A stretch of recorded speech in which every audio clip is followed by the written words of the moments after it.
감사합니다. 바쁜 우리 현실의 시간 속에서도 이렇게 주님을 사랑하며 주님을 앙망하며 주님께 다가오는 당신의 귀한 아들, 딸들에게 이 시간 어린양의 볼로 덮어주시고 성령을 부어주시며 하나님 아버지, 이 말씀과 이 기도 학교를 통해서 치유와 회복과 거듭남의 역사가 일어날 수 있도록 도와주시옵소서. 그리하실 주님을 찬양하며 감사드리며 예수님 이름으로 기도드렸사옵나이다. 아멘. 여러분 잘 오셨습니다. 예, 표정이 별로 없으신데 옆 사람을 보시면서 참 잘 오셨습니다. 예. 당신을 보니 하나님이 살아계시는군요. 네. 네. 오늘은 하나님의 본성 그리고 고난에 대한 이해라는 제목으로 여러분과 함께 나누겠습니다. 먼저 기도학교를 제가 한 8년 동안 인도하면서 집약적으로 첫 번째 단계는 기도를 왜 하지 못하는가에 대한 점검이 들어가야 됩니다. 그 다음에 실제적인 이제 기도가 시작될 거고 또 이제 내년에 되면은 힐링 기도, 치유를 위한 기도가 들어가고 마지막 단계로 권능의 기도가 들어갑니다. 이게 1년 정도 여러분이 일주일에 한 번씩 정말 시간을 좀 정해놓고 이곳에 와서 말씀 듣고 함께 기도하기 시작하면 1년이 지나면 정말 여러분 자신이 변해 있는 자기 자신을 발견할 것입니다. 우리 함께 그런 시간에 어서 왔으면 좋겠고요. 오늘은 하나님의 본성에 대한 이해 그리고 하나님의 또 고난에 대한 이해를 함께 나누어 가겠습니다. 여러분, 하나님을 믿지 않는 사람들에게 왜 하나님을 믿지 않느냐고 물어보면 그분들의 이유 중에 가장 많은 이유가 뭔지 아십니까? 제가 목이 좀 잠겼는데 좀 이해해 주십시오. 그것은 인생의 어떤 고통과 세상의 악의 문제를 꼽는 사람이 많습니다. 정말 대형 참사, 끔찍한 사건들을 보면서 그리고 자신한테 일어난 일들을 보면서 정말 하나님을 살아계신다면 이 세상에 이런 악과 고통이 가득한 이유가 무엇입니까? 라는 질문을 반드시 하실 것입니다. 정말 이 세상을 보면은 너무 끔찍한 일들이 많죠. 멕시코 지진에서도 지금 300여 명의 사람들이 죽었습니다. 그뿐만 아니라 좀 시간이 되긴 했지만 수단에서는 수년 동안 아동을 포함한 수백만 명의 아이들이 살해와 강간을 당하고 노예로 끌려가고 우리가 뉴스에 잘 나오진 않습니다. 그리고 수백만 명의 아이들이 이렇게 고통을 당했어요. 그리고 말라리아로 매년 200만 명의 목숨을 앗아가는데 그 희생자가 대부분 아프리카의 어린이입니다. 이런 것들을 보면서 정말 하나님이 살아계신다면 왜 이런 일이 일어날까? 이거는 굉장히 심오한 신학적인 질문이고 또 신앙의 본질적인 질문입니다. 여러분 이 질문에 대답하실 수 있으십니까? 이 질문에 답하기 위해서는 우리는 창세기로 돌아가야 합니다. 하나님께서는 그분의 설계에 따라서 그 디자인에 따라서 우주 만물을 설계하셨습니다. 우주를 한번 보십시오. 아무도 지시하는 사람이 없지만 행성들은 이탈하지 않고 그 궤도를 조용히 그리고 장엄하게 돌아갑니다. 또 우리 지구를 봐도 사계절이 누가 오라고 그러지 않아도 끊임없이 똑같이 오고 생물들이 얼마나 평화롭게 자기 생명을 이어가는지 모릅니다. 이것을 어떻게 설명할 수 있겠습니까?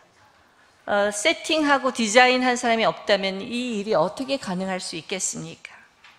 하나님은 이렇게 우주 만물을 지으시고 이렇게 말씀하셨죠. 내가 심히 좋았더라. 그런데 문제는 자기 처소를 지키지 않고 떠난 천사들이 있었다는 것입니다. 그들은 하나님과 같은 능력을 얻기 원했고 하나님의 그 놀라운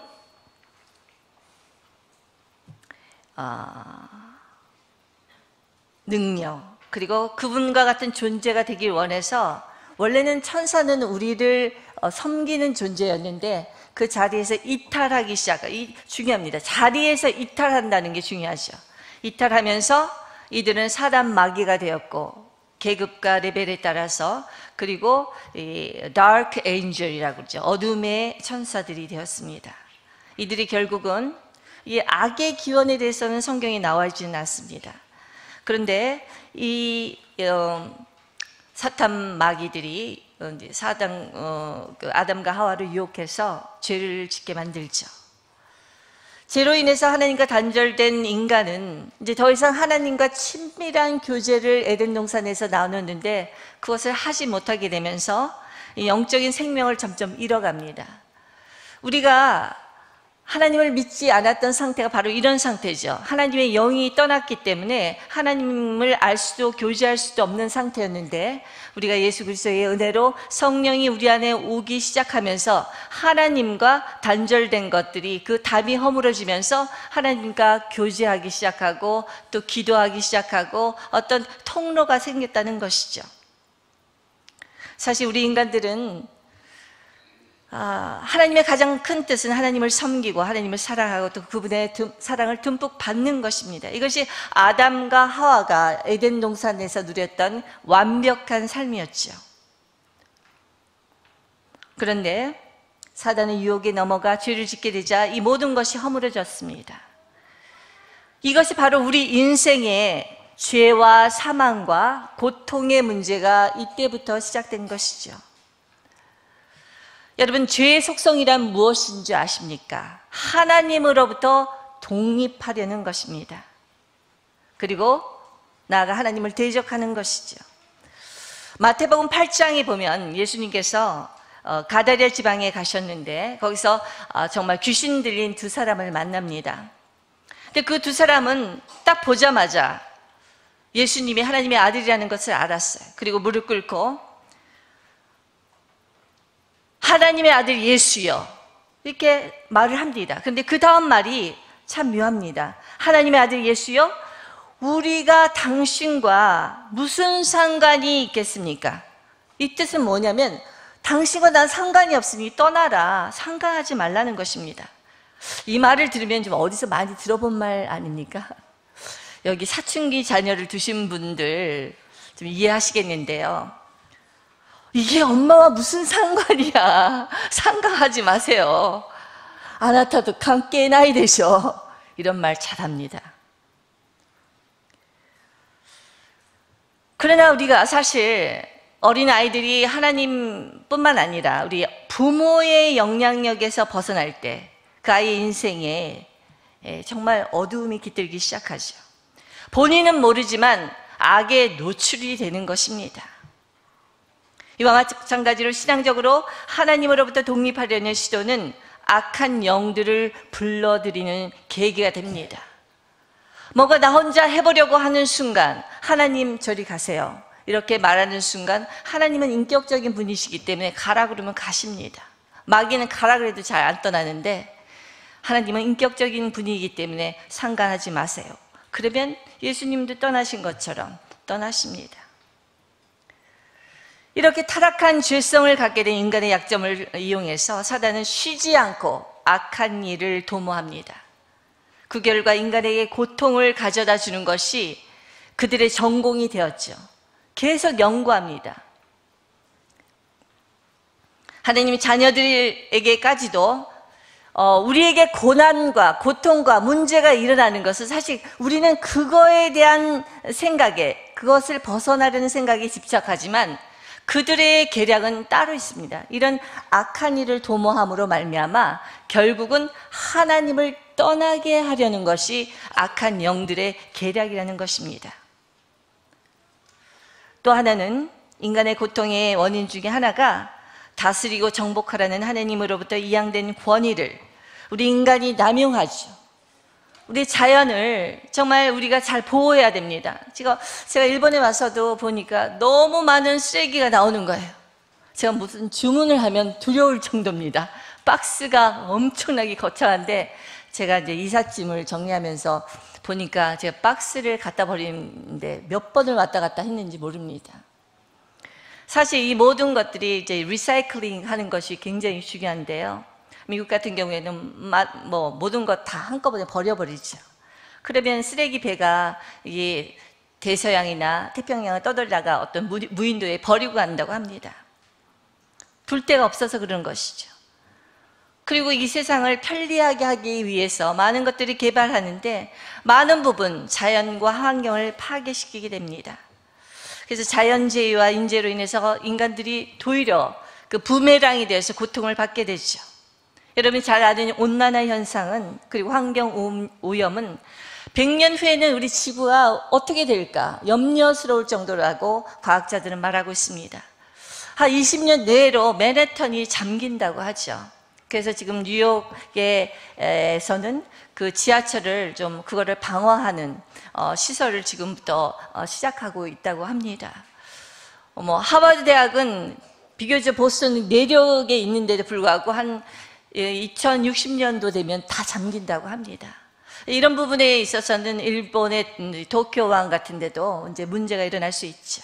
이게 다 사실은 온난화 현상 때문에 일어나는 우리가 인재인 것입니다. 그런데 여러분, 신앙이라는 것은 고난과 시련을 당했을 때 사실 그 진가가 나타납니다.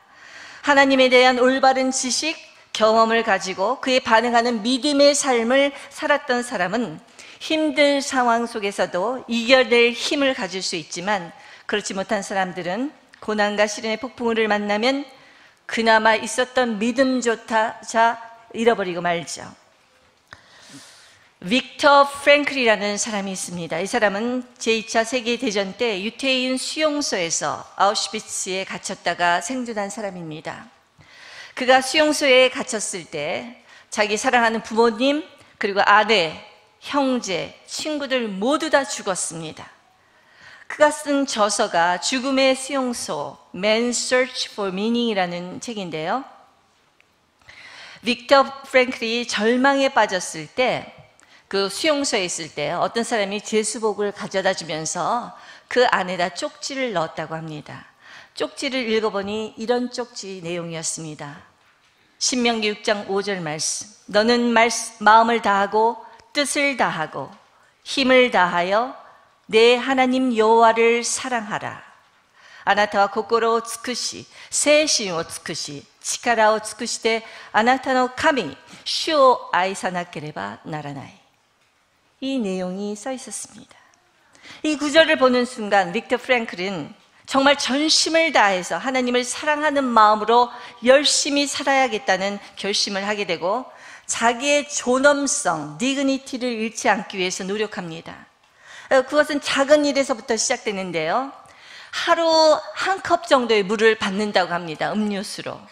근데 물을 반 컵만 마시고 나머지 물로 세수하기 시작했어요. 세수하고 면도도 하고 자기 관리를 하기 시작합니다. 그리고 절대로 낙담하거나 절망적인 말은 입에도 담지도 않았다고 합니다. 이렇게 자신을 부지런히 가꾸다 보니 거기 있는 사람들은 대부분 자포자기해서 폐인처럼 변하는데 다른 유태인들보다 건강하고 깨끗하게 보여서인지 마지막까지 죽음의 가스실로 불려 들어가는 것을 면할 수 있었고 끝까지 살아남을 수 있었다고 합니다. 힘든 상황 속에서도 하나님을 사랑하는 마음을 통해서 긍정적인 마음을 가지고 자신을 잃어버리지 않는 것이 너무나도 중요하다는 것입니다. 이것을 통해서 살아남은 자신의 노하우를 가지고 2차 세계대전이 끝난 후에 빅터 프랭클은 의사였는데 로고테라피라는 것을 심리치료를 하기 시작합니다. 이것은 트라우마를 경험한 사람들한테 굉장히 유용한 테라피였다고 합니다.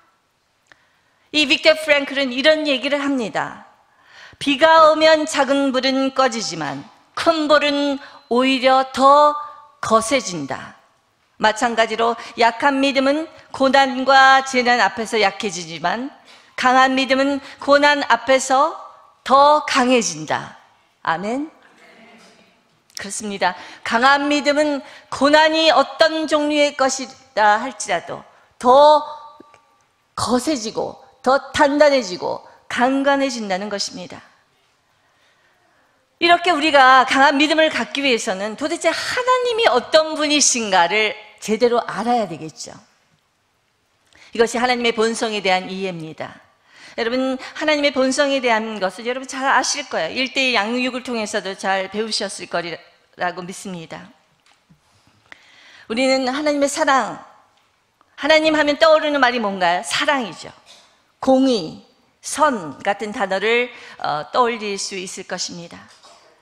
그러나 창조주 하나님의 속성인 선이란, 여러분 여기서 잘 우리가 이해를 해야 될 부분이요, 인간 안에 있는 선하고는 레벨이 다르다는 것입니다.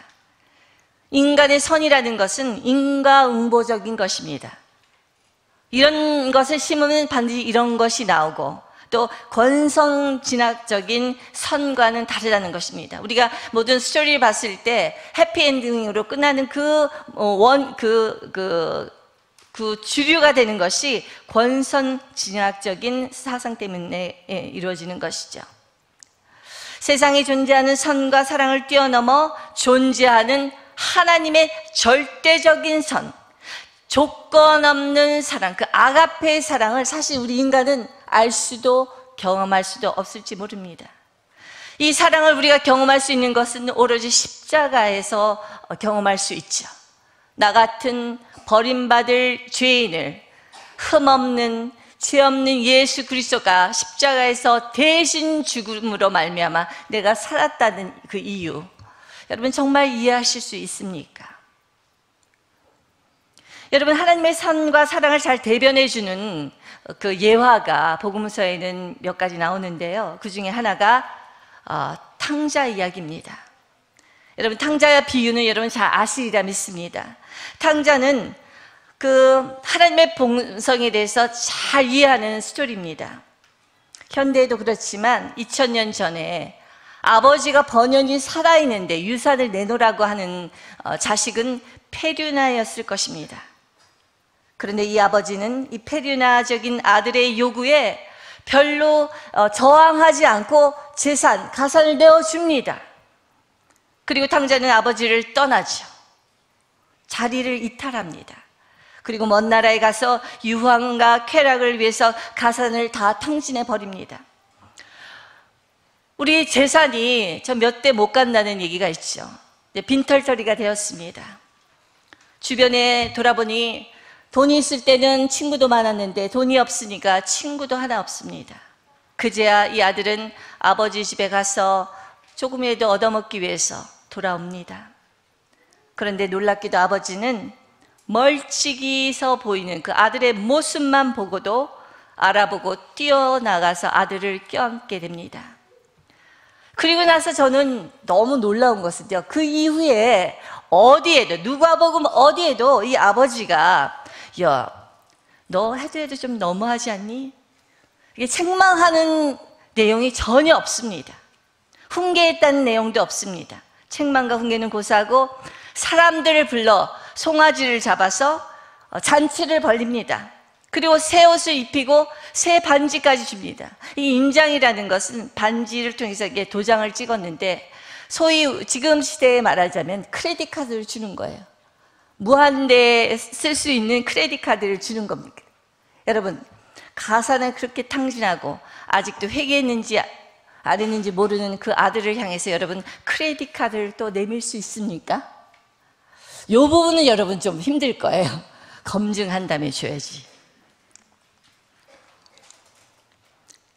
이런 아버지의 조건 없는 사랑 때문에 큰아들은 시험에 빠집니다. 바로 우리들의 모습이죠. 해도 너무하다, 아버지는. 그 삐지게 되는 것이죠. 저는 렘브란트의 그림 탕자의 귀환이라는 그림을 본 적이 있었는데, 제가 참 놀라운 것은 이 그림에 나와 있는 아버지가 눈이 멀어 있어요. 아들은 회개하는 마음으로 아버지를 무릎 꿇고 껴안는데 아버지는 이렇게 의자에 앉아 있어요. 그런데 눈이 보이지 않아 그냥 안고만 있습니다. 이것은 무슨 뜻일까요? 렘브란트가 어떤 영감을 받아서 그렸을 거라고 생각이 되지만, 아들을 기다리다. 부모는 자식이 집을 나가면 애간장이 타서 밥을 먹겠습니까? 그러니 얼마나 많은 스트레스 받았겠어요. 그러니 이제 눈이 먼 거죠. 그 모습을 보니까 정말 제가 눈물이 나더라고요. 이런 사랑과 희생을 통해서 아버지의 사랑을 받은 분이 이곳에 있다면 여러분은 정말 행복한 분이실 겁니다. 그러나 대부분 우리를 보십시오. 부모와의 관계에서 우리는 좋은 것도 받았지만 대부분 상처가 있습니다. 죄성 때문에 이것은 어쩔 수 없는 일이죠. 어떤 사람은 육신의 부모가 너무 강압적이어서, 또는 너무 무능하거나, 또 너무 비정해서 하나님 아버지의 본성을 이해하는데 그것이 걸림돌이 되는 사람들이 꽤 많습니다. 우리는 부모님을 통해서 하나님 아버지를 상상할 수 있는 거예요.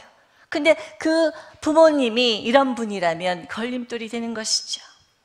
보호해 주지도 않았고 용서해 주지도 않았고 사랑이 필요했을 때 있어 주지도 않았던 부모에 대한 자신의 인생의 경험을 토대로 해서 사단은 우리 안에서 그 섭섭한 마음, 그 상처를 통해서 끊임없이 속삭입니다. 너 어떻게 그런 일을 하고도 뻔뻔스럽게 하나님 앞에 나갈 수 있어? 이번만큼은 하나님도 널 용서할 수 없을 거야. 하나님은 더 이상 너를 사랑하지 않아. 이런 것 마음의 속삭임으로 여러분이 하나님 앞에 나아가지 못하도록 좌절시킨다는 것입니다. 여러분 안에 그런 목소리는 들리지 않습니까? 그러나 여러분 기억하시기 바랍니다. 사단의 속성은 거짓의 아비인 것입니다. 아멘? 거짓말하는 거예요. 여러분의 인생의 경험과 상처를 교묘하게 알고 있기 때문에 여러분 이게 스마트폰 하면은 여러분의 위치나 뭐 사진을 검색해도 되겠습니까? 하는 것들이 뜰 때가 있죠. 검색하면 뭐 합니까? 여러분에 대해서 서치하는 거예요. 이게 마케팅인데요. 그러니까 여러분은 그 정보를 다 주는 거죠. 그랬을 때 여러분에 대해서 다 서치하는 것처럼 사단 마귀도 여러분에 대해서 잘 연구를 합니다. 어떻게 하면 실족해서 이 고난과 어려움을 통해서 하나님을 저주하고 하나님을 멀리하고 떠나게 만들 수 있을까? 연구하는 것이 그들의 연구인 것입니다. 인생을 살아오면서 그 사람이 경험한 악과 고통을 토대로 사단은 두려움과 또는 죄책감으로 하나님의 사랑, 선, 그분의 본성에 대한 잘못된 믿음을 계속 심어줄 수 있다는 것입니다. 이렇게 되면 우리는 기도할 수가 없어요. 하나님이 참 두려운데, 하나님이 믿을 수 없는데 어떻게 우리가 안심하고 기도할 수 있는 것입니까? 하나님이 우리에게 절대적인 사랑과 선을 베푸시는 이유는 여러분 기억하십시오. 여러분의 능력이나 행동이나 삶의 결과가에 있지 않습니다. 보잘것없고 허물투성이고 그리고 소망이 없는 인생일지라도 하나님은 그 생명을 살릴 수만 있다면 어떤 희생도 불사하시는 분이십니다. 그것이 그분의 사랑이고 선인 것입니다. 골고다 언덕에서 그것을 우리는 체험할 수 있었죠. 여러분 믿음이라는 것이 무엇인지 압니까? 헨리 나우인이 이런 얘기를 했습니다. 우리가 하나님을 보았을 때 진정한 믿음이라는 게 어떤 거냐면 서커스에 비유를 했습니다. 여러분 서커스단에서 이 높은 천장에 두 사람이 대롱대롱 매달려 있어서 이게 회전하면서 상대방을 탁 낚아치는 그런 묘기가 있죠. 여러분 이 낚아채는 사람이 아닌 우리 몸을 던져주는 사람을 한번 상상해 보십시오. 만약에 자기 몸을 던져주는 사람이 상대방을 믿지 못하고 두려움에 몸을 움츠리면 타이밍이 놓쳐가지고 떨어진다는 것입니다. 그러니까 상대방을 온전히 신뢰하고 그 사람을 향해서 항상 연습해 온 것처럼 내 몸을 완전히 공중에 던지는 거예요. 그럴 때 몸의 자세가 나오고 그래서 상대방이 그분을 낚아채어 갈 때 굉장한 묘기가 된다는 것이죠. 우리가 하나님을 향해서 갖는 믿음이 바로 이런 것입니다. 그냥 내 자신을 하나님께 던지는 거예요. 이것이 하나님의 본성을 잘 이해하는 사람이 나타낼 수 있는 믿음이라는 것입니다. 여러분, 또 하나 우리가 구약의 하나님, 신약의 하나님을 볼 수가 있습니다. 구약의 하나님은 어떻습니까? 율법을 주셨죠. 이걸 지키면 축복받고 이것을 어기면 저주를 받는다. 그래서 이스라엘 민족이 늘 불순종하니까 분노하시고 진노하시고 징벌하시는 모습을 보면서 내심 제가 그랬습니다. 구약의 하나님이 너무 무서운 거예요. 신약의 예수님은 너무 좋으신데 구약을 읽을 때마다 너무 불편해지는 거예요. 근데 여러분 생각해 보십시오. 이것은 벌써 2000년에서 그 이상 4000년 전에 기록된 글들입니다. 그렇기 때문에 우리와 문화적인 컨셉이 좀 달라요. 하나님의 모습을 표현하는데도 많은 표현이 좀 다를 수가 있습니다. 그렇기 때문에 우리는 예수 그리스도의 빛 가운데 구약을 해석하는 것이 매우 중요합니다. 하나님의 아들 예수 그리스도는 어떤 분이신가요? 그 아들의 모습에서 아버지의 형상, 그 이미지를 발견할 수 있는 것입니다. 2000년 전에 죄의 결과라고 인식되었던 혈류병 여인을, 그런 여인을 만지지도 보지도 이야기도 해서는 안 되는 시대였습니다. 나도 부정해지니까. 그러나 예수님은 그 여인이 와서 예수님을 터치했을 때 돌아다 보면서 그 여인을 치유하시고 이야기를 겁니다. 예수님의 태도는 사회적인 성적 편견을 불식하는 놀라운 태도였습니다. 획기적인 사건이었죠. 그리고 5명의 남편을 둔 사마리아 여인을 대신해서 하나님께서는 그 예수님을 보내시죠. 예수님이 그 여인을 만났을 때 사실은 사마리아에 간 이유가 이 여인을 만나기 위해서 가신 것입니다.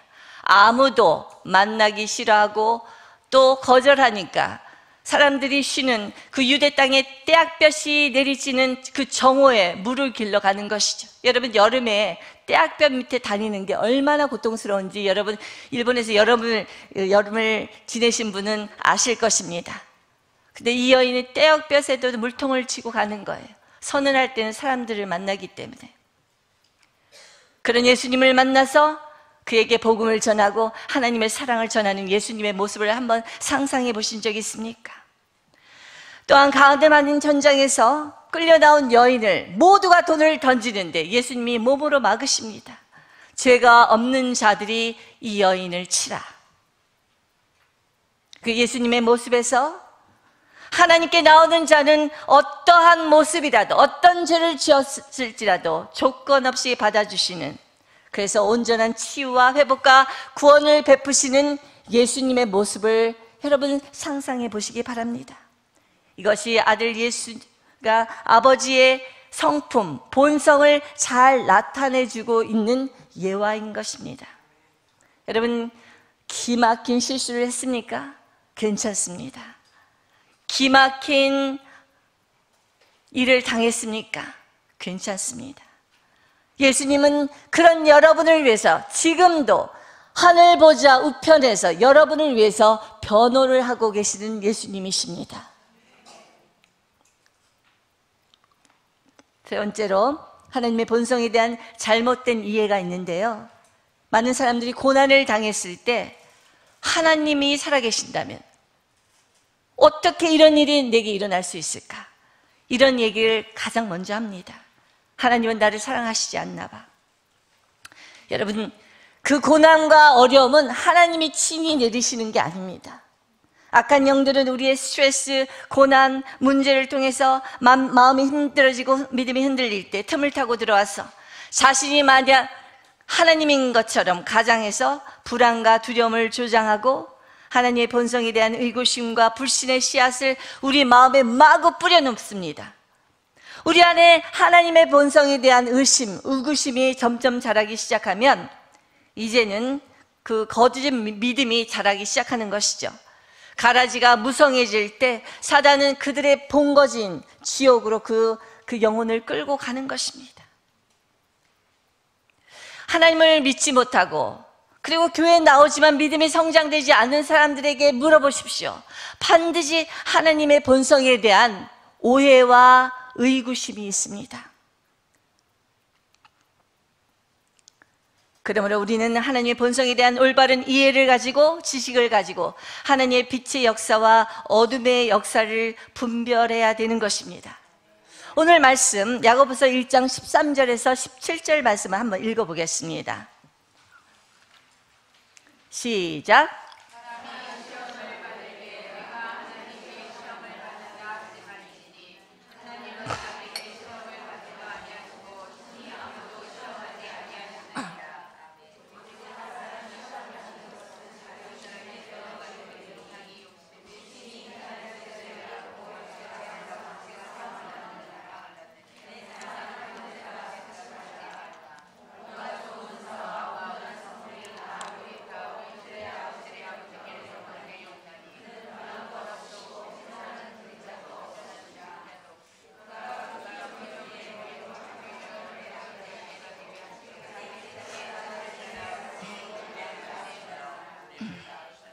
아멘. 야고보는 누굽니까? 예수님의 동생입니다. 기도를 많이 했던 분으로 낙타무릎이라는 별명을 가졌죠. 야고보는 시험을 당했을 때 믿음의 형제들에게 속지 말라고 당부하고 있습니다. 선한 것들은 모두 하늘로부터 내려오고 하나님은 그림자조차 없는 온전한 빛이라고 말씀하고 계시는 것입니다. 그분은 우리를 절대로 치거나 저주하는 분이 아니십니다. 병 주고 약 주는 분도 아니십니다. 야고보 사도는 각 사람이 시험이 당하는 그 이유는 오직 자신의 욕심에 이끌려 유혹에 빠졌기 때문에 당하는 것이라는 것이죠. 여러분, 제가 기도 사역을 하면서 느끼는 것이 어떤 분이 상담을 왔습니다. 그분이 이제 좀 안 믿는 가정에서 자라났는데 남편을 통해서 믿음을 갖게 되고 이제 온누리 교회에 나왔는데 열심히 이제 봉사도 하고 집회도 나왔는데 갑자기 집회에서 귀신이 들렸다는 거예요. 제 집회가 아니었습니다. 그때는 하용조 목사님 살아계셨을 때인데 하 목사님이 집회하는 그 집회에 와서 귀신이 들렸다는 거예요. 그리고 나서 말할 수 없는 어려움이 그 가정에 있었습니다.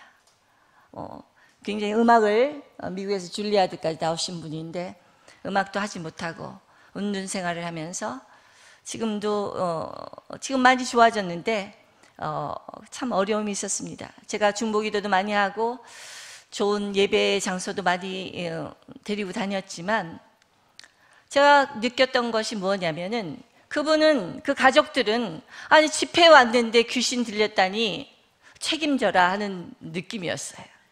근데 얘기를 들어보니 저는 그렇게 생각이 들지 않았습니다.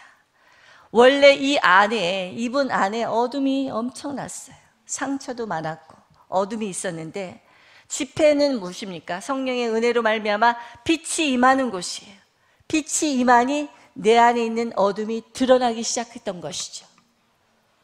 근데 그 어둠과 싸울 만한 힘이 없는 거예요. 하나님에 대해서도 잘 모르고 믿음도 없으니 그냥 속아 넘어가는 거죠. 악한 영이 이끄는 대로 가다 보니 피폐한 삶을 살고 있었던 것입니다. 여러분 기억하십시오. 하나님 우리를 사랑하시되 끝까지 사랑하시고 우리 인생 한순간이라도 놓치지 않으시고 긍휼과 자비의 눈으로 바라보시는 분이십니다. 그러니까 여러분이 고난을 닥치고 어려운 상황에 빠졌을 때 나를 묵상하는 것이 아니라 그 문제를 묵상하는 것이 아니라 그럴 때일수록 오직 하나님만, 예수님만 바라보아야 하는 것입니다. 세상을 바라보지 않고 요동치는 내 마음의 소리를 들으면 내 마음의 소리가 아니에요. 악한 영이 말하는 소리가 들릴 수가 있습니다. 그때는 하나님의 말씀을 붙들어야 돼요. 지금 오늘 교회에서 이렇게 말씀 암송을 하는데 그럴수록 하나님 성경책을 가지고 말씀을 선포하고 말씀으로 기도해야 되는 것입니다. 하나님께 집중하고 그분의 말씀이 살아 역사하여 성령을 통해서 하나님의 본성이 그 생수의 강이 나에게로 흘러 들어올 때 하나님의 진리의 빛이 우리 안에 임할 때 우리의 죄와 질병, 고난 같은 것들은 여러분 놀랍게 여러분이 내쫓지 않아도 서서히 물러가게 되었습니다. 여러분 남편의 문제가 있습니까? 아내의 문제가 있습니까? 자녀의 문제가 있습니까? 제가 늘 말씀드리는 것은 자녀와 배우자를 주님께 맡기십시오. 그 여러분 하나님께 그 서커스단의 그 서커스단 요원처럼 하나님께 그냥 내 자신을 맡기는 거예요. 하나님, God is good. 하나님은 좋으시고 선하여 합력하여 선을 이루시는 분임을 내가 믿어. 이런 선포를 가지고 주님께 나를 맡기는 거예요. 하나님을 계속 바라보기 시작하고 말씀을 붙들고 기도하기 시작하면 어느덧 내 안에 어두움은 떠나가고 하나님 빛과 생수의 강이 흐르기 시작하는 것입니다. 그때 온전한 치유와 회복이 있고 그런 여러분의 모습을 보고 아이들과 배우자가 변하기 시작해요. 아멘. 많은 분들이 배우자가 믿지 않을 때 열심히 배우자를 위해서 기도합니다. 근데 이야기를 들어보면 정작 그 하나님의 도구가 돼야 할 그 배우자가 기도도 하면 병도 주고 약도 주는 경우가 많습니다. 내 마음대로 막 기도해서 했다가 이 사람이 믿음으로 안 돌았으면 그때부터 막 성질을 부리는 거예요.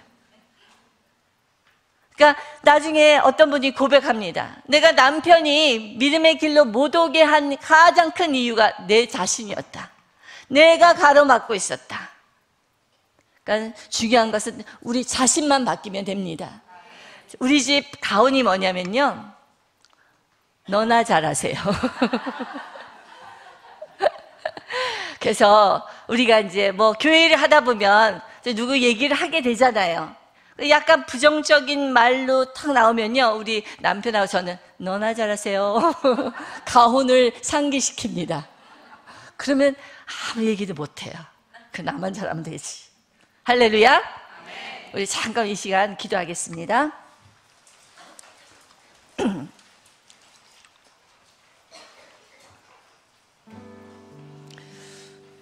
여러분, 오늘 하나님의 본성에 대해서 우리가 짧지만 좀 나누어 봤습니다. 여러분, 하나님이라고 생각했을 때 그 하나님은 여러분에게 어떤 분이십니까? 조건 없는 사랑, 절대적인 그 선으로, 비록 여러분이 실수하고 또 매일같이 실수해서 넘어질지라도 나를 받아주실 수 있는 분이라고 믿을 수 있습니까? 혹여 여러분 중에서는 그 부모님의 경험을 통해서 내가 이 정도 실수하고 습관적인 죄에 빠진다면 하나님은 절대로 나를 받아주시지 않을 거야, 나를 용서하지 않을 거야, 그런 두려움과 죄책감에 빠져서 어린아이처럼 그냥 달려나가기만 하면 되는데 하나님께 나아가지 못하는 분은 계시지 않습니까? 우리 안에 있는 부모로부터 받았던 상처, 또 부모로 받았던 잘못된 믿음을 이 시간 내려놓으시길 바랍니다. 좋으신 하나님 아버지, 끝까지 나를 사랑하시고 나를 버리지 않으시고 십자가의 골고다 언덕에서 자기가 가장 사랑한 아들을 내어주시기까지 우리를 사랑하신 그 하나님의 사랑을 묵상하면서 이 시간 함께 기도하며 나가겠습니다. 그렇습니다. 주님, 렘브란트의 그림처럼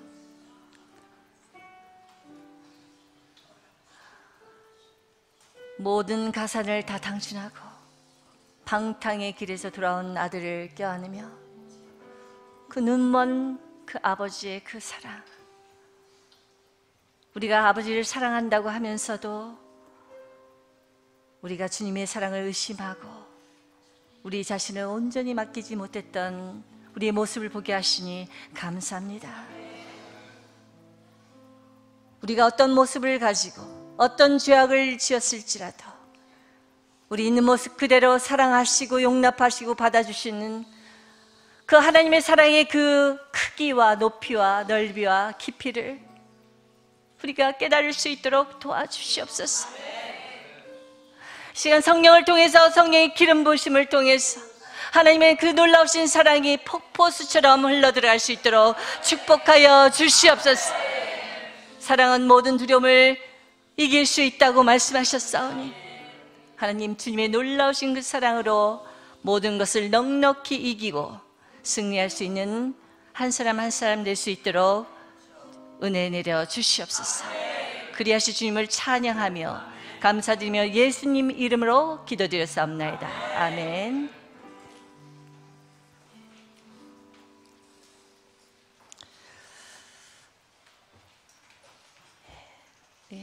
어떤 목사님께서 쓴 그 글을 봤는데 자기 아들이 한 7, 8살짜리 아이가 있는데 굉장히 개구장이라는 거예요. 그래서 밖에 나갔다 오면 온 흙을 온 몸에 다 묻히고 더러운 상태인데 자신이 이제 사역을 끝나고 집으로 돌아오는 순간 자기를 보면 그 흙 묻은 옷으로 자기한테 달려온다는 거예요. 근데 가만히 생각해 보면서 내 옷이 더러워진다 할지라도 그 아이가 더러울지라도 나를 사랑해서 달려오는 그 아들이 사랑이 더 간다는 거죠. 하나님의 사랑이 바로 이런 것입니다. 여러분이 실수와 허물과 죄악 속에서 있을지라도 그 모습 그대로 하나님께 달려온다면 하나님은 여러분을 받아주시고 용납하시고 사랑해 주신다는 거예요. 이것이 놀라운 복음의 비밀인 것입니다. 이제 두 번째로, 그러면 고난은 하나님의 뜻인가? 여러분 살아가면서 우리가 고난이 많습니다. 고난이 없는 분은 한 분도 안 계실 거예요. 또 때로는 그 고난이 너무 시간이 길어서 언제 끝날지 모를 때 우리는 때로는 고난이 하나님의 뜻인가 하는 질문을 하게 됩니다. 여러분, 고난은 하나님의 뜻이 아닙니다. 왜냐하면 그분은 악이나 고통을 만드시는 분이 아니시기 때문입니다. 그러나 또 한 가지, 한편으로는 고난은 하나님의 뜻입니다. 왜냐하면 하나님은 그 고난을 통해서 놀라운 구속의 역사를 여러분 인생 가운데 이루어 가시기 때문입니다. 이런 역설적인 전형적인 예가 십자가죠. 십자가는 역사상 가장 어두운 시간이면서 가장 위대한 순간이기도 했습니다. 십자가는 끔찍한 형벌이지만 우리를 향한 하나님의 놀라운 사랑의 표현이기도 했습니다. 그런데 우리가 살아가면서 하나님에 대해서 잘 알고 있다고 하면서도 가끔 믿음이 산산조각이 날 때가 있습니다. 믿음의 파선이라고 하죠. 이것은 하나님의 속성인 절대선과 완전한 사랑이라는 그 영원한 진리를 우리가 붙들지 못할 때, 의심할 때 찾아오죠. 우리가 어려움을 당할 때 사람들을 보면 두 가지 선택을 합니다. 하나는 하나님의 성품과 인격을 철저히 신뢰하는 거예요. 아까 서커스단에서 내 몸을 맡기는 것처럼 내가 지금은 이해할 수 없지만 나는 하나님을 신뢰하고 나를 맡기는 것입니다. 내 인생을 그분께 과감히 거는 거죠. 또 다른 하나의 선택이 있는데 인생이 만나는 고난과 해결되지 않는 문제들을 하나님의 책임으로 모두 돌리는 것입니다. 그리고 항의하면서 그분의 선과 사랑에 대해서 의심하면서 하나님으로부터 점점 멀어지는 것이죠. 이게 사단 마귀가 의도하는 가장 큰 목적입니다. 십자가에 두 강도가 있었죠. 한 강도는 끝까지 저주하면서, 마지막 순간에 끝까지 예수님을 저주하면서 거역하면서 지옥의 길로 갔었고, 마지막 순간이지만 예수여 당신의 나라에 임하실 때에 나를 기억하소서라는 믿음의 고백으로 예수님을 신뢰함으로 낙원에 주님과 함께 올라간 강도가 있었습니다. 우리가 인생을 살다 보면 항상 이 두 가지 선택의 길이 있습니다. 하나님을 신뢰하지 않고 멀어져 가느냐, 아니면 지금은 이해하지 못하지만 하나님께 모든 것을 걸고 하나님께 더 깊숙이 들어가는가. 우리가 고난을 당할 때 도망가면 안 돼요.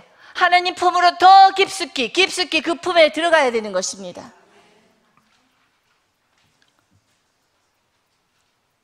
마지막으로 고난에는 유익이 있다는 것입니다. 얼마 전 북한에서 약 2년 6개월간 억류되었다가 풀려난 임현수 목사님의 석방 소식을 들으셨을 것입니다. 저는 그분의 설교와 간증을 들었는데 놀랍게도 이분이 설교 간증에 인용한 말씀이 시편 110편 67절이었습니다. 제가 읽어드리겠어요. 고난당하기 전에는 내가 그릇 행하였더니 이제는 주의 말씀을 지키나이다. 고난당한 것이 내게 유익이라.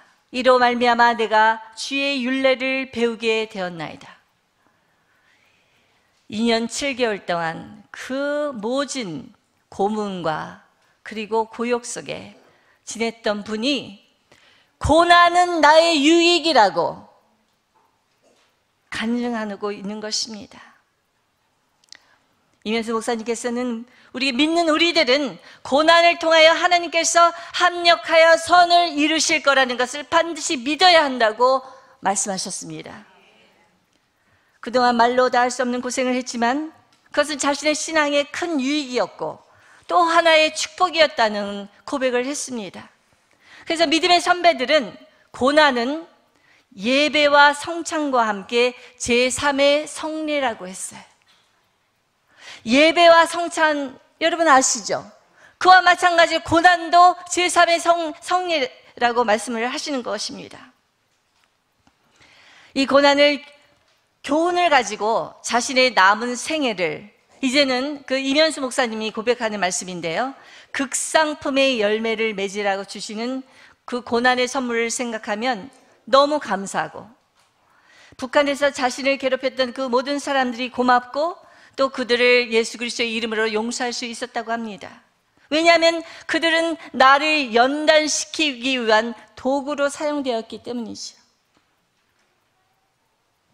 그리고 마지막으로 임 목사님은 이렇게 말씀하셨습니다.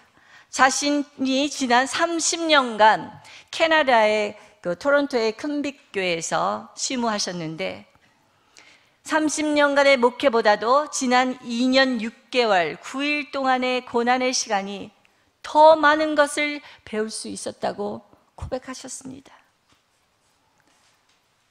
여러분, 이분은 2년 6개월 동안 하루도 빠짐없이, 그러니까 한 몇 번이야 100여 번의 주일을 거쳤는데 자기 혼자서 예배를 드렸다고 합니다. 감시 카메라가 4대가 있고 화장실까지도 감시 카메라가 있어서 본인이 설사를 하는지 변비인지 다 사람들이 알고 있었다고 합니다. 그런 고난 속에서도 이분이 고난은 내게 유익이라, 목회를 통해서 30년간의 목회보다도 2년 6개월 9일 동안에 받은 그 고난이 자기 신앙에는 더 큰 도움이 되었다고, 이제는 제대로 살 수 있게 되었다고 고백하는 것이었습니다. 여러분, 계시록에는 성도들이 당하는 종말론적인 환난을 계시하고 있습니다. 계시록 7장 14절을 한번 읽어볼까요? 시작.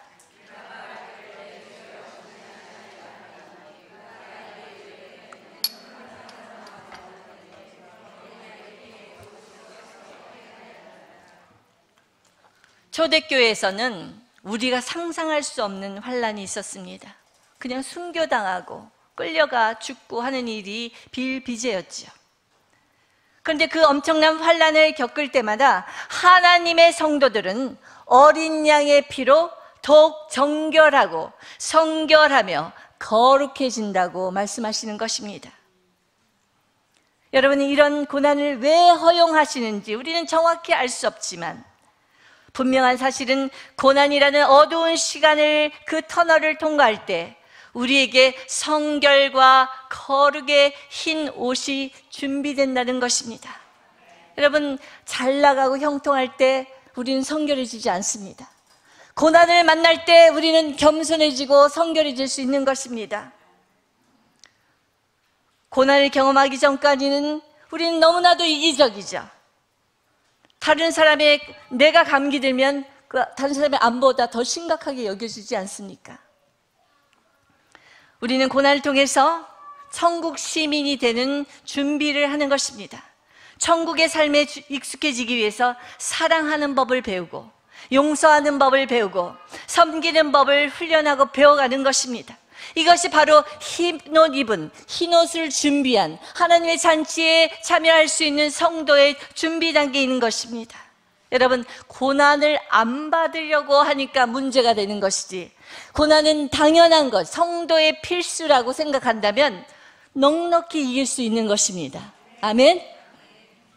여러분, 지선아 사랑해라는 책이 나왔는데요, 지난번에도 말씀드렸던 것처럼 13년 전에 불의의 교통사고로 인해서 전신이 55도의 3도 중화상을 입었죠. 그 이후에 40번이 넘는 수술을 했다고 합니다. 근데 이 지선 양이 쓴 내용을 여러분에게 좀 읽어드리겠습니다.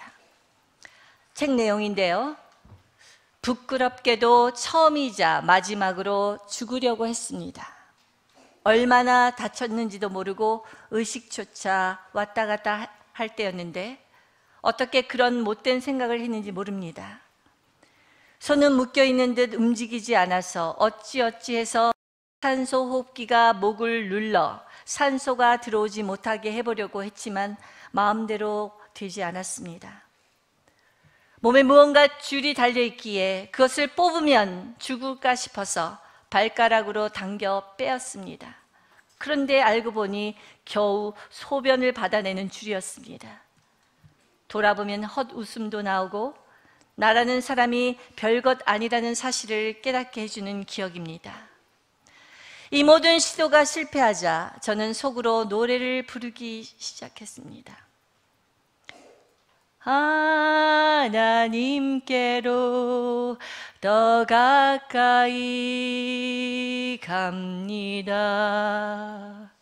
고통 가운데 계신 주님, 변함없는 주님의 크신 사랑, 영원히 주님만을 섬기리. 뒤에 가사는 깊게 생각하지도 않았습니다. 그저 주님께로 더 가까이 간다고, 그러니 천국으로 당신께로 데려가 달라고 기도하며 불렀습니다. 부르고 또 부르고 정신이 있는 동안은 계속 불렀습니다. 너무 무서워 도저히 견딜 수 없을 것 같으니 당신께 가고 싶다고, 제발 저를 데려가 달라고 기도했습니다. 주님은 제 기도를 들어주시지 않으셨습니다. 제가 그런 기도를 하고 있던 시간에 저를 위해 눈물을 흘리며 치선이를 살려달라고 기도했던 가족들과 저를 사랑해 주시는 많은 분들의 기도를 들어주셨습니다. 저는 그때 제대로 뜻도 모른 채 불렀던 그 노래의 가사처럼 고통 가운데 주님을 만나 이렇게 살아서 변함없는 주님의 크신 사랑을 느끼며 제가 받은 사랑을 전하고 섬기며 살라고, 주님은 아마도 제게 그런 계획이 있으셨던 것 같습니다.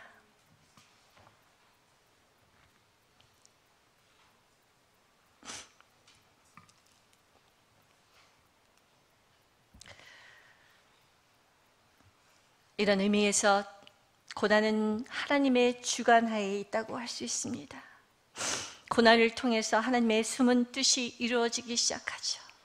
우리는 고난 가운데 모든 것을 포기하고 싶고, 그런 순간이 올지라도 하나님은 결코 그 고난을 통해서 우리 가운데 이루실 하나님의 큰 뜻과 그 선한 뜻과 영광을 포기하시지 않는다는 것입니다.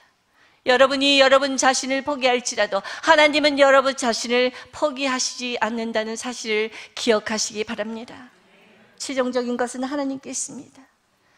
우리가 이 세상에 살 때 이해할 수 없는 일들이 내 삶 속에 일어난다 할지라도, 지금은 이해할 수 없을지라도 하나님의 선과 사랑으로 모든 것을 변화시켜 우리 인생 가운데 모든 것을 선하게 변화시킬 수 있는 놀라우신 창조주 하나님에 대한 믿음만큼은 우리가 확실히 붙들어야 된다는 것입니다.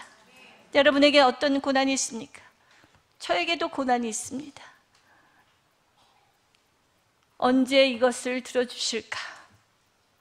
매우 눈물 흘리지 않고는 기도할 수 없는 그런 제목도 있습니다. 들어주신 제목도 많지만 아직도 진행형인 것도 많습니다. 여러분 어떻습니까? 그러나 우리가 기억해야 할 것은 하나님이 합력하여 선을 이루신다는 것입니다. 제가 가장 제 삶 속에서 어려웠던 것은 저희 아들이 고3 때 입시를 준비하면서 믿음이 참 좋았던 아이인데 스트레스 받으면서 또 그러자 영적인 공격이 들어오는데 이 아이가 하나님을 놓으려고 하더라고요. 그러면서 아픔의 시간을 겪었습니다. 하나님께 기도를 했죠. 하나님, 저는 모든 것을 하나님께 맡기고 기도합니다. 그럴 때마다 하나님께서 그렇게 말씀하시는 거예요. 예수님이 그렇게 말씀하시는 거죠. 하나님을 믿으니 또 나를 믿으라. 이게 믿음이라는 것은 인내라는 사실을 알았습니다. 정말 믿음을 가지고 산다는 것은 인내하는 것이에요. 나의 시간, 나의 타임 테이블에는 빨리 왔으면 좋겠지만 하나님은 뜻이 있기 때문에 그것을 지연하는 것입니다. 그럴 때 느꼈던 것은, 지금도 하나님께서 늘 말씀하시는 것은, 내가 한다. 나를 믿으라. 너는 내 일만 하면 돼. 나만 바라보면 돼. 이 음성을 주시니 제가 여기까지 온 것이 아니겠습니까? 여러분, 낙심되고 기가 막힌 일이 있을지라도 주님을 의지하십시오. 주님은 우리가 이해할 수 없는 고난과 시련과 어려움을 통해서 반드시 합력하여 선을 이루실 분이시라는 것입니다. 여러분을 변화시키고, 여러분 가정을 변화시키고, 공동체를 변화시키고, 세상을 변화시키는 도구로 여러분을 사용하시기 위해 지금 다루시고 계신다는 사실을 기억하시기 바랍니다. 우리가 이것을 기억하면서 함께 좀 기도하면서 나갔으면 좋겠습니다. 이 시간 마지막으로 우리 다 함께 좀 기도하길 원합니다. 지금 한반도의 상황이 만만치 않습니다. 우리의 기도가 필요합니다. 이 어려운 시간들을 통해서 우리 대한민국의 우리 모든 교회들이 성결하고 정결하고 거룩한 신부로 변화될 수 있는 시간이 될 수 있도록 도와주시옵소서. 우리 한반도를 지켜주시옵소서. 하나님의 사랑으로 지켜주시고 능력 가운데, 장중 가운데 붙들어 주셔서 다시는 피 흘리는 일이 없도록 하나님 아버지 불쌍히 여겨주시고 지켜주시고, 어둠의 세력은 한 길로 왔다 일곱 길로 떠나가게 하여 주시옵소서. 그리하실 주님을 찬양하며 우리 주여 세 번 부르면서 우리 대한민국을 위해서, 한반도를 위해서 우리 함께 기도하며 나가겠습니다. 우리 다 함께 결단하는 마음으로 손을 들고 찬양하며 나아갑시다. 주를 바라봅니다. 내 영혼이 확정되고 확정되어 싸우니 믿음에 흔들어 주를 바라봅니다. 주를 찬양할 때 주의 영원한 나라 주 보게 하소서. 내 영혼이 확정되고 확정되어 싸우니 믿음에 눈들어 주를 바라봅니다. 내 영혼이 확정되고 확정되어 싸우니 믿음에 흔들어 주를 바라봅니다. 내 영혼이 확정되고, 그렇습니다. 우리는 확정되었습니다. 우리는 믿음의 선포를 합니다. 주님만 바라보겠습니다. 주님을 붙들겠습니다. 내 영혼이 확정되고 확정되어 싸우니 믿음에 흔들어 주를 바라봅니다. 내 영혼이 확정되고 확정되어 싸우니 믿음에 흔들어 주를 바라봅니다. 아멘. 그렇습니다. 내 영혼이 확정되었습니다. 내 믿음은 확정되었습니다. 믿음에 흔들어 주를 바라봅니다. 그렇습니다. 주님, 우리의 마음은 확정되었습니다. 예수 그리스도의 십자가를 붙들고 하나님을 바라보며 믿음으로 나갈 것을 확정합니다. 결단합니다. 뒤돌아보지 않습니다. 나 자신을 보지 않습니다. 환경을 보지 않습니다. 오직 살아계신 하나님 아버지를 바라보며 믿음으로 나갈 때 우리가 모든 것을 승리할 것을 믿습니다. 그리에 하실 주님을 찬양합니다. 이 모든 말씀 우리 주 예수 그리스도의 이름으로 기도드렸사옵나이다. 아멘.